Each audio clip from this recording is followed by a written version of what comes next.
Hey guys, welcome back to my Achilles recovery journey. So I am in week 2 of my recovery and I kind of want to share what I've learned in this last week. So first, I have gotten a cast. It's Christmas time, so I got a Christmas cast. So I went to the doctor, got my cast put on, got the splint taken off, and I got to talk to my doctor for like the first time really about did I even have the option of doing a non-surgical treatment option? And he told me that people that respond really well to non-surgical options have no gap when the tendon is the most shortened. So when you're in plantar flexion of your foot, you have your fibers can come together the most. And I still had a gap at that point. So he said that I still had a gap about 0.5 centimeters. That's the closest they would have ever come. And so when I was dorsiflexed, he said I had about 4 inches of gap. So that means that surgery was the only option for me to be able to repair my Achilles, which is obviously why he suggested that, knowing that I'm an Olympic weightlifter, I am a physical therapist, and I want to get back to moving and doing the things I love as quickly as possible. So obviously surgery was my only option. So they casted me. I am still in plantar flexion, so I'm going to scoot around a little bit. So my foot is still pointed downward, right? So the reason that they cast you in this position is to let the tendon heal in a shortened position. So plantar flexion means that the fibers are shortened, so they're closer together. Dorsiflexion means that the fibers are further apart. So I am casted right now in this position. My cast goes up about right here, and I am in this cast for about 2 weeks. And then I get to go back to the doctor and get a articulating walking boot. Now, he told me at my last appointment that I needed to go ahead and try to order this articulating walking boot. And for good reason, because I've had a really hard time finding this articulating walking boot. And I'll show you a picture of what it looks like. And I've had to scour the internet because this is a very specialty item and they don't carry it in every store, so you have to either get it like shipped out of like a special store, or you have to contact like your local kind of equipment store for like specialized durable medical equipment or braces or orthotics or prosthesis and see if they have it or they could order it in for you. So it took me a very long time to find it. It just came in, so I have it and I'm ready to go for my next appointment. So yay! Let's talk about some of the not so fun things about the second week of recovery. And I was struggling with this a lot my first week of recovery, and most of it has to do with the mental aspect of having an injury of this magnitude and not being able to prepare for the surgery, right? So my injury happened very suddenly and I didn't have any time to prepare. I needed to, get a scooter, I had to get crutches, I had to get all these different things like on a spur notice. What am I trying to say? Like there was no time for me to prepare. So I was definitely well behind like in terms of like recovery. And that affected me a lot mentally because I didn't have my shower chair at first, or I didn't have, my iWalk, which I ended up getting, guys. So I got my iWalk and I'm going to show you guys like a little video right here. It's helping me so much to just get around. I can brush my teeth now. I have my hands. I can actually treat patients. So I do manual therapy on patients. I do different assessments, and now I can actually have my hands to do things because I have this device right here. So pretty cool.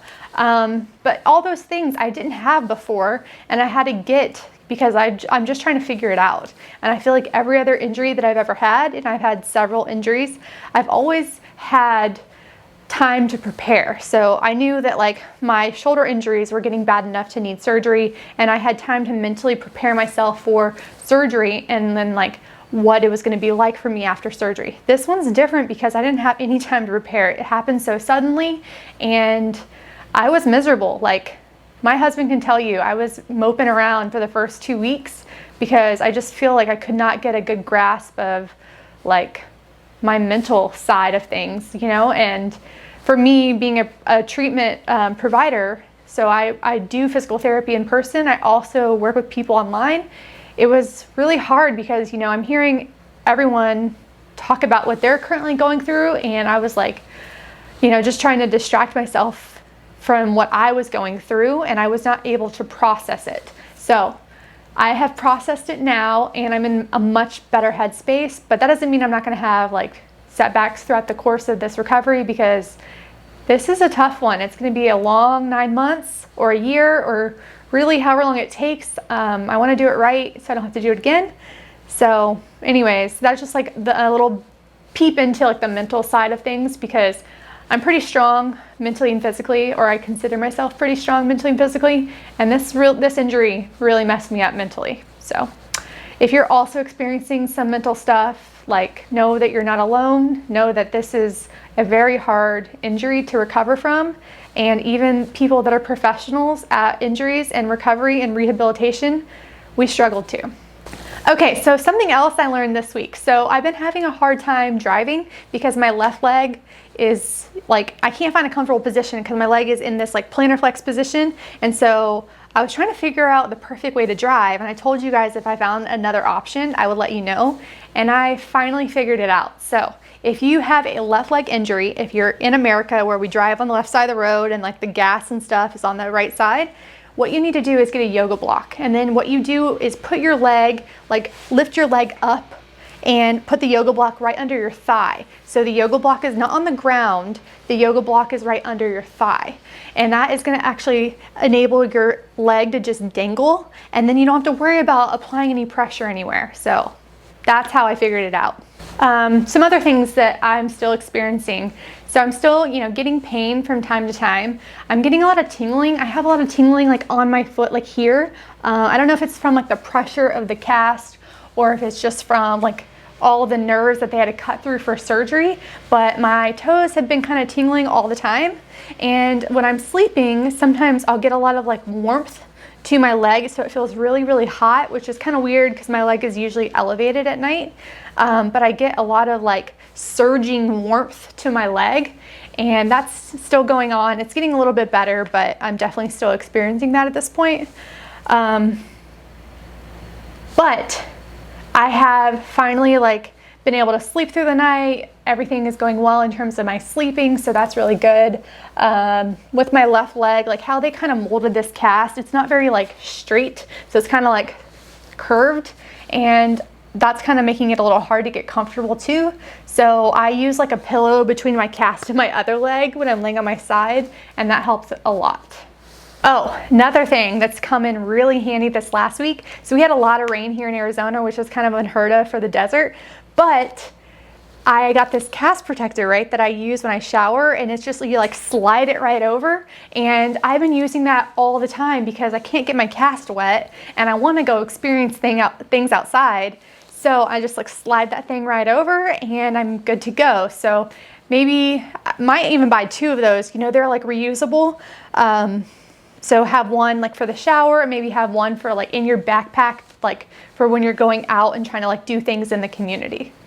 Stairs. So stairs, I'm getting a lot better at navigating stairs with my iWalk. Once again, that video, I found out the trick to the iWalk is going backwards, going downstairs. So it's definitely helpful to have a handrail. So just to make sure that nothing's going to happen. But what happened to me last week, maybe about a week ago now, is I was going upstairs with my crutches, and my crutch got stuck under one of the steps, and I fell, and I caught myself, obviously just out of habit or second nature, to catch myself with my hurt leg. So I put all my weight on my hurt leg, and I freaked out. I was like, oh my God, what if I just hurt myself? And then I just tried to elevate my leg. I felt this electrical pulse down my leg. I felt a lot of cramping, a lot of spasming, even in my quad, which is kind of weird because obviously there's nothing wrong with my quad, but my whole leg went into protection mode, and it was very scary for a period of time. I ended up texting my doctor, and I told him what happened, and his only response was, "That's why we casted you." So apparently everything is fine.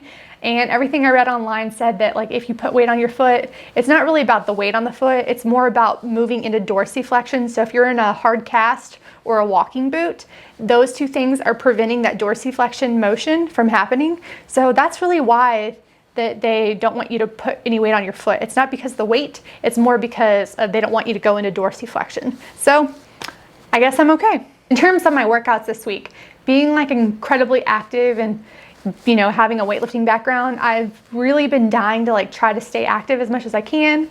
I have found that I can do like the rower with one leg to try to like do some cardiovascular work. Not moving around all day really is like really cramping my style, guys.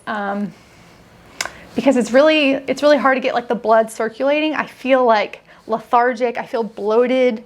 I just feel different than normal because I'm not moving like I normally do. I'm either like walking with I walk, kind of walking, right? Like more like, it's like a peg leg, or I'm scooting, or I am scooting actually on my butt, or I'm like on my crutches. So obviously you can't do the same amount of activity on those devices. So doing something for cardio has been really helpful, just to like feel like I'm maintaining some level of health or fitness.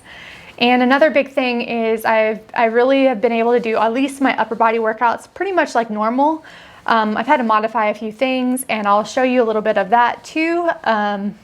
Like right here, you guys can just kind of watch while I'm talking. But I found like the biggest thing for working out is you need to bring everything to one area, right? So you don't want to go back and forth across the gym. So if you can like take all the equipment that you're going to need, move it to one area, and then just do one exercise at a time. I can no longer superset, or at least right now, because if I move around too much, obviously it just takes so long because it's hard for me to move around. So I do like all the bench press, and then I'll do like all of like the plank exercise, and then I'll do all of this exercise.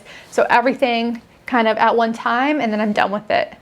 Another thing that I've been able to start this week is blood flow restriction training. So this is where you use a tourniquet on like the proximal portion of your thigh, and it helps improve the hypertrophy of whatever muscles you're targeting. And that's going to be helpful in retaining as much size and as much strength as I can while I'm non-weight bearing and while I'm unable to do normal leg workouts. So I've been doing that 3 days a week right now. I do quads, and I do hamstrings, and I do groin muscles right now.